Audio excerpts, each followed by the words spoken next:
उत्तराखंड के ऊर्जा विभाग की गड़बड़ियों की जानकारी क्या शासन तक नहीं पहुंच पा रही है?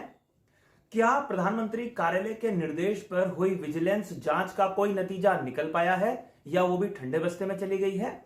आखिर ऊर्जा विभाग में गड़बड़ियों पर रोक कब लगेगी? पूरी खबर आपको बताएंगे, लेकिन उससे पहले इस चैनल को सब्सक्राइब आप जरूर कर लीजिए।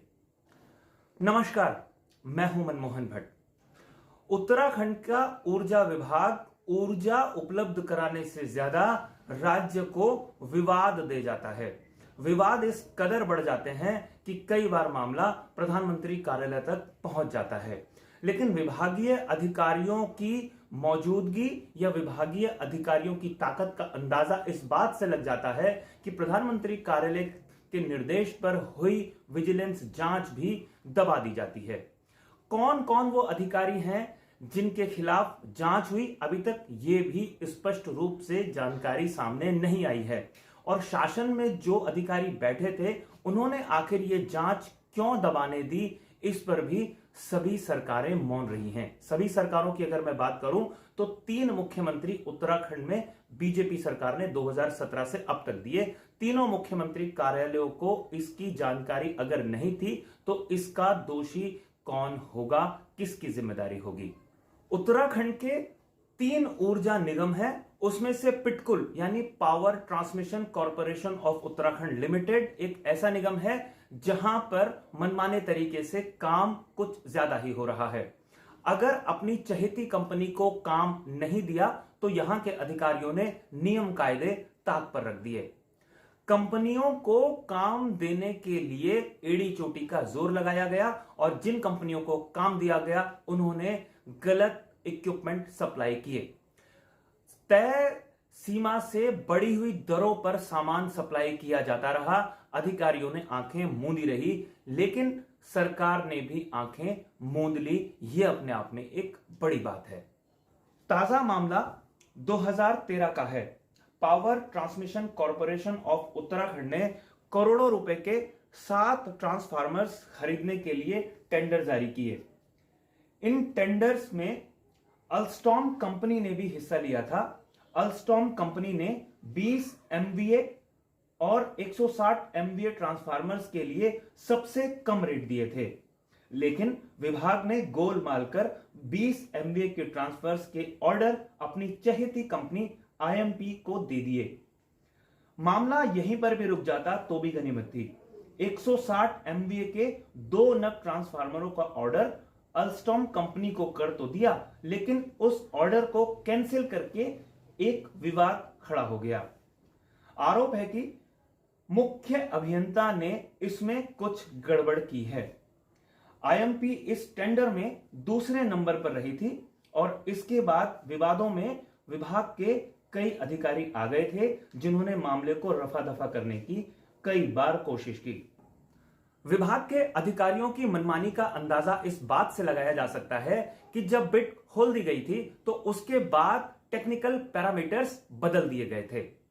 सेंट्रल विजिलेंस कमीशन के दिशा निर्देशों का भी यह उल्लंघन है और CAG ने जब पूरा प्रकरण का ऑडिट किया तो उसने भी इस पर घनघोर आपत्ति दर्ज की, लेकिन अभी तक विभागीय अधिकारियों पर शासन की तरफ से कोई भी कार्रवाई होती हुई नजर नहीं आई है।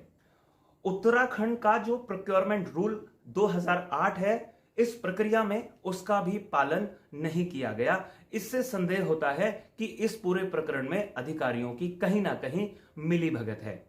विभाग के अधिकारियों ने जब IMP कंपनी को मार्च 2014 में वर्क ऑर्डर दिया तो कंपनी ने बहुत जल्दी ही 1-1.5 हफ्ते के अंदर ही तमाम ट्रांसफार्मर्स विभाग को सप्लाई भी कर दिए। इससे इस खेल में गड़बड़ का अंदाजा लग जाता है, क्योंकि ट्रांसफार्मर्स के बनने में कम से कम 6 महीने तक का समय लग जाता है, उसके जो स्पेसिफिकेशंस होते हैं उसके हिसाब से। तो यहां पर एक सवाल यह भी खड़ा हुआ कि क्या कंपनी के पास ट्रांसफार्मर्स पहले से ही रखे गए थे? और सबसे बड़ी चिंता तब खड़ी हुई जब ये सप्लाई किए हुए ट्रांसफार्मर्स धीरे धीरे खराब होने लगे। इससे एक सवाल और पैदा हो गया कि क्या कंपनी ने जो डिफेक्टेड पीस थे, जो खराब ट्रांसफार्मर्स थे, कहीं वही तो सप्लाई नहीं कर दिए। आईएमपी कंपनी ने 20 MVA, 40 MVA और 80 MVA के ट्रांसफार्मरों को सप्लाई किया था। जिन ट्रांसफार्मर्स के अप्रूवल दिए गए थे उनकी जांच भी पूरी नहीं हुई थी, यानी कि जिस तरीके से जांच होनी चाहिए थी ट्रांसफार्मर्स की, उस तरीके से जांच नहीं हुई थी। कई बड़े सवाल यहां पर खड़े होते हैं। अगर सबसे निचली दरों पर 20 MVA के 3 नग ट्रांसफार्मर सप्लाई करने के लिए अल्स्टॉम कंपनी ने मना किया, तो टेंडर को फिर से क्यों नहीं निकाला गया? किसके इशारे पर नियमों के खिलाफ यह टेंडर IMP कंपनी को अवार्ड हुए? 160 MVA के 2 नग ट्रांसफार्मर का अल्स्टॉम कंपनी का ऑर्डर कैंसिल करने के बाद दोबारा टेंडर क्यों नहीं निकाला गया? अपनी चहेती कंपनी IMP को ही ये टेंडर अवार्ड क्यों किए गए? बिड खोलने के बाद विभाग ने ट्रांसफार्मर्स के स्पेसिफिकेशंस में बदलाव क्यों किया, और यदि यह जरूरी था तो ये टेंडर दोबारा क्यों नहीं निकाले गए? क्या किसी खास कंपनी को मदद पहुंचाने के लिए विभाग के अधिकारी अंदर से ही मदद कर रहे थे? ये सभी टेंडर लगभग 42 करोड़ रुपए के थे।